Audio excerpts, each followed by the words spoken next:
Salam dəyərli izləyicilər, əziz tələbələr və şagirdlər. Bugün riyaziyyat sevərlər üçün növbəti mühazirəmizi deyirəm. Burada müxtəlif tipli maraqlı məsələlər həll edəcəyik. Məsələ 1. Separator süddən 15% qaymaq ayırır. Qaymağın tərkibində 20% piy vardır. Adətən yağın çəkisi piyin çəkisindən 16% çox olur. 60 kiloqram süddən nə qədər yağ alınar? Deməli, bizdə verilir süd 60 kiloqram və bundan yağ almaq istəyirik. Birinci tapırıq qaymağın miqdarını. Qaymaq nə qədərdir? Məsələnin şərtinə görə 15% qaymaqdır. Deməli, 60 100% süd olduğundan %15 hissəsi qədər qaymaq olar. Bu bərabərdir. 10'dan da 15, 5'e 2, burada da 3.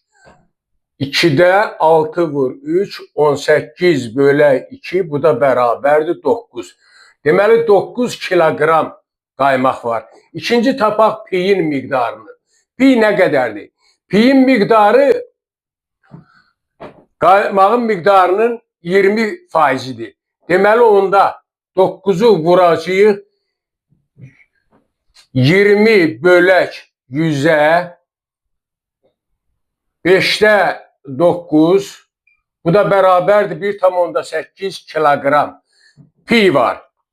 Və biz indi üçüncüdə yağın miqdarını tapmaq üçün məsələnin şərtinə görə adətən yağın çəkisi piyin çəkisindən 16% çoxdur. Yəni 1,8'i 100% piyin özü, üstə də gəl 16%, 116%. 116 bölək 100 olur. Və bu da bərabərdir. Hesablamanı aparsaq 2,88 kiloqram yağ almaq olar. 2,88 kiloqram. Məsələ 2. Bir qoyunu şir, canavar və tülkü 1 saata. Ayrılıqda şir 2 saata, canavar 3 saata yeyərsə, tülkü qoyunu neçə saata yeyər? Əvvəlcə onu deyim ki, məsələ birgə görülən iş tipli məsələdir. İşçi hovuz tipli məsələdir. Yəni, oradakı metod ilə həll olunur. Biz tutaq ki, tülkü x saata qoyunu yeyə bilər. X saata. Və onda canavar, şir, qoyunun 1 saata hansı hissəsini, 2'də 1 hissəsini yeyər 2 saata yediyindən və canavar 3 saata yeyirsə 1 saata qoyunun 3'də 1 hissəsini yeyər.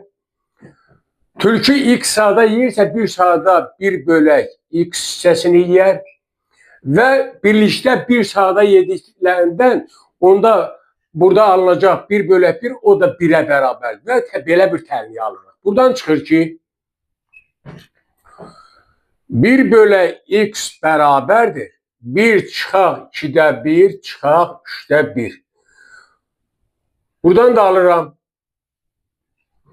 1 bölək x bərabərdir.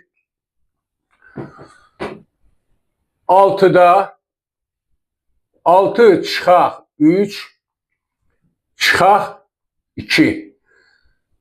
Alırıq 1 bölək x bərabər oldu 6'da 1'ə. Buradan da alıram ki, tənasüb kimi atsaq, x bərabərdir 6 saat.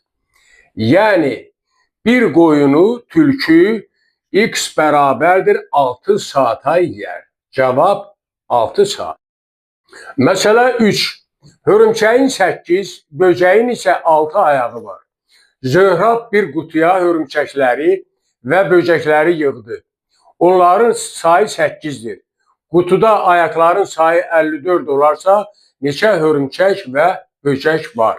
Həlli. Deməli, hörümçəyin 8, böcəyin isə 6 ayağı var. Onda tutaq ki, hörümçəklərin sayı x-dir. Hörümçəklər x saydadır. X. Onda böcəklər olacaq, məsələnin şərtinə görə, böcəklər olacaq onların sayı 8 olduğundan 8 çıxaq x. Və bir hörümçəyin 8 ayağı, 6 ayağı varsa, hörümçəyin 8, böceğin 6 ayağı varsa, onda x hörümçəyin 8x ayağı olar. Böceğin isə 8 minus x vuraq 6 ayağı var. Və bunlar birlikdə 54'dür. Bir məchullu tənliyi alırıq, kişinin cəmi 8x hörümçəklərin ayaqlarının sayı ilə böcəklərin ayaqlarının sayı bərabərdir 54 alırıq məsələnin şərtinə görə. Və buradan tənliyi həll edirik 8x çıxaq üstə gəl 48 çıxaq 6x bərabərdir 54 alırıq. 8x çıxaq 6x aldıq ki 2x-ə bərabərdir və 54 çıxaq 48 alırıq. 54 çıxaq 48-ə bərabərdir. Buradan alıram 2x bərabərdir 6-ya x bərabərdir 3. Deməli biz aldıq ki hörümçəyin sayı 3'ə bərabərdir hörümçək. Cəmi onların sayı 8 olduğundan 8 çıxaq x bərabərdir 8 çıxaq 3. Bu da bərabərdir 5. Deməli 5 ilə böcək olur. Beləliklə qutuda 3 hörümçək və 5 böcək var. Məsələ 4. Hər hansı 3 rəqəmli ABC tam ədədini seçək. Bu ədədi təkrarlayaraq yeni bir 6 rəqəmli ABC tam ədədini yazaq.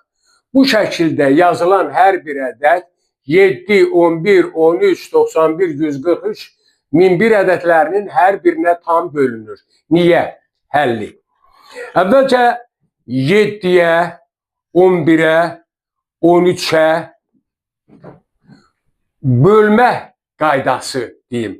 Onluq say sistemində AN fərqlidir 0 olduqda A0, A1, A2 və s. AN minus 2, AN minus 1, AN çox rəqəmli ədədinin son 3 rəqəmin əmələ gətirdiyi AN minus 2, AN minus 1, AN 3 rəqəmli ədədi ilə əvvəlki n-2 rəqəmli A0, A1, A2 və s.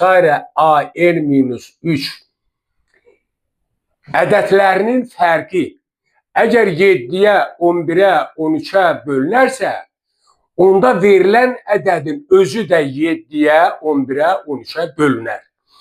Bu qaydanı nəzərə alsaq, biz görərik ki, keçən məsələmizin şərtinə baxaq. Deməli, son 3 ABC 6 rəqəmli ədədinin son 3 rəqəmi ilə əvvəlki 3 rəqəmli ədədi olacaq ABC və çıxanda ABC-ni bərabərdir 0 alırıq. 0 isə 0 7-yə, 11-ə, 13-ə bölünür. Ona görə də AB verilən ədəd ABC 7-yə, 11-ə, 13-ə bölünür. Və burada alınan 91, 143, 1001 də 7, 11, 11, 13, 11, 91'lərin hasilidir deyə, onların hasili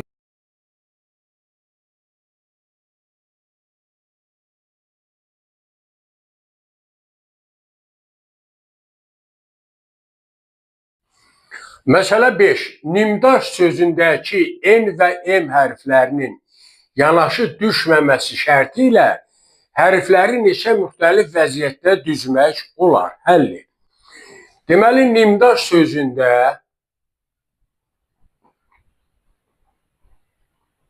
Nimdaş sözündə 6 hərf var və hərflərin mümkün yerdəyişmələri sayı bizə məlumdur ki, yerdəyişmələrin sayı 6 faktorial olur. Bütün mümkün yerdəyişmələrin sayı. Mümkün yerdəyişmələr sayı olur 6 faktorial. Təkrarsız permutasiyanın köməyi ilə 6 hərf olduğundan. Biz indi N və M hərflərinin yanaşı olduğu hala baxdıqda N və M yanaşı olanda bir hərf hesab eləmək olar. Onda yanaşı düşmələri, hərflərin yanaşı düşmələri şərtində mümkün hallar sayı 2 faktorial, vuraq 5 faktorial olar. Bizdən isə soruşulur ki, hərflərin yanaşı düşməməsi şərti ilə bütün mümkün hallar sayı 6 faktorialdır. Hərflərin yanaşı düşməsi olduqda bütün mümkün hallar sayı isə 2 faktorial, vuraq 5 faktorialdır. Onda bütün mümkün hallar sayından hərflərin yanaşı düşməyi hallarının sayını çıxarıq və məsələni həll eləyərik. 6 faktorial yazıram. 5 faktorial vuraq 6, çıxaq 2 faktorial 2 eləyir. 5 faktorial bərabərdir. 5 faktorialı ortaq vuruq kimi çıxardırıq. Qalır 6 çıxaq 2. Bu da bərabərdir. 5 faktorial vuraq 4. 5 faktorial bildiyiniz kimi 1-dən 5-ə qədər olan ədədlərin hasili. Bu da 120 eləyir. 120 vuraq 4. 120. 120 vuraq 4 bərabərdir 480. Beləliklə, məsələnin cavabı nimdaş sözündə N və M hərflərinin yanaşı düşməməsi şərtində hərflərin yerini 480 müxtəlif vəziyyətdə düzmək olar. Məsələ 6. Otaqdakı 11 iri dibçəyi orada elə yerləşdirin ki, hər divar tərəfdə 3 dibçək olsun. Həlli.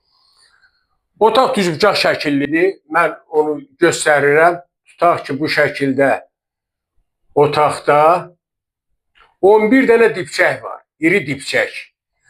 Və küncləri adlandırıram A, B, məsələdə əyaniliyi artırmaq üçün A, B, C, D ilə adlandırıram. Bizə verilib 11 iri dibçək. Dibçək. C təpəsində bir dibçəyi elə yerləşdirirəm ki, o həm BC tərəfinə uyğun olur, həm də CD tərəfinə. Bax, burada bir dibçəyi yerləşdirdim. Və BC divar tərəfdə 2 dənə də dibçək yerləşdirirəm divarda. Burada oldu 3 dibçək. Və CD tərəfində də yenə 2 dənə dibçək yerləşdiririk. Bu divarda da, CD divarında da deməli BCD-də 3 dibçək oldu. Dibçək və CD-də də 3 dibçək oldu. 3 dibçək. Buradan göründüyü kimi 5 dibçəkdən istifadə olundu. 3 dibçək AB divarında yerləşdirirəm. Bax, orta hissələrdə, ümumiyyətlə, küncdən aralı. Və 3 dibçək də AD divarında künclərdən aralı yerləşdirirəm. Oldu AB'də də 3 dibçək və AD'də də 3 dibçək. Və indi sayırı gördüyünüz kimi 3 AB-də, 3 AD-də, 3 CD-də, 3 BC-də. Bu ortaqdır hər iki divarda. Beləliklə göründüyü kimi bu 5 bunları elədi. 6 da bu 11 dibçək yerləşdi. 11 dibçək. Bu şəkildə yerləşdi. Məsələ 7. Stolun üzərində sıra ilə qoyulmuş 6 stəkan vardır. Onlardan birinci üçü şirə ilə doldurulmuşdur. sonraki üçü isə boşdur. Üçü dolu, üçü boş. Ancaq bir stəkana əl vurmaqla elə edin ki, sıra ilə düzülmüş stəkanlar biri dolu, biri isə boş vəziyyətdə olsun. Həlli. Deməli, 3 dolu stəkan şirə ilə dolu verilib, bir də 3 boş. Deyir, elə edin ki, sıra ilə bir dolu, bir boş olsun. Bir dolu, bir boş olsun. Bax, bu cürə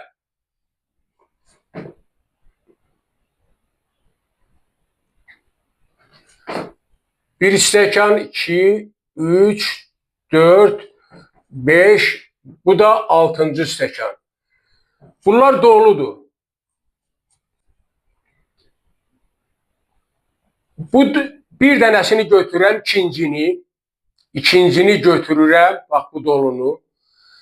Gətirib 5-ciyə tökürəm, 5-ciyə və geri qaytarıram özünü. İkincini apardım 5-ciyə. Bu 1, 2, 3, 4, 5, 6. İkincini götürdüm, apardım, tökdüm 5-ciyə və gör nə oldu? Birinci dolu, ikinci boş. Üçüncü dolu, dördüncü boş. Beşinci dolu, altıncı boş. Beləliklə, ardıcıl olaraq dolu, boş stəkanlar sırayla düzülmüş olur.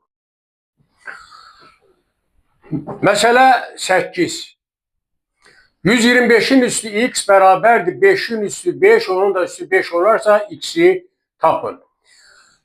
Bilirsiniz ki 125 bərabərdir 5'in kubudur. Sol tərəfdə 125'in yerinə yazıram 5'in üstü 3x bərabərdir 5'in üstü 5, bu da 5'in üstü 5. Və buradan x'i tapmaq üçün mən 5'in üstü 3x'i saxlayıram. Bu bərabərdir.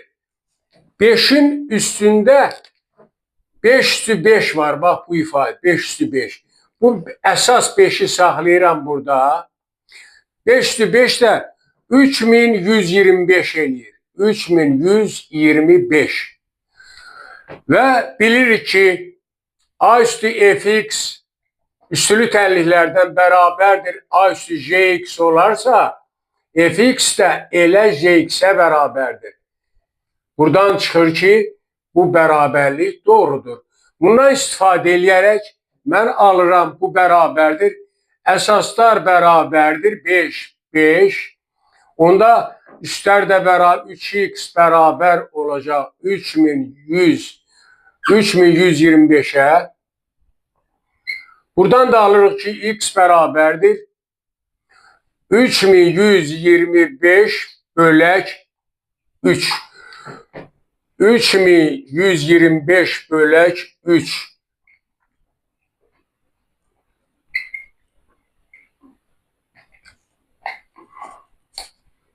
İşte bir dəfə.